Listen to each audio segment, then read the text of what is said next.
now the start stop's upside down. I might fix that. I've got this back cover that goes over here. I've got the side cover.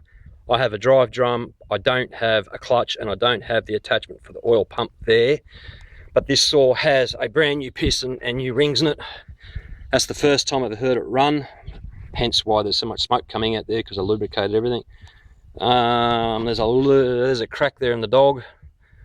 But if you want a motor, it's got heaps of compression. I also put a brand new nylon starter gear in there, so it can actually start easy. I'll put this up for sale. An 045 AVs, 80 cc's. Thanks for watching.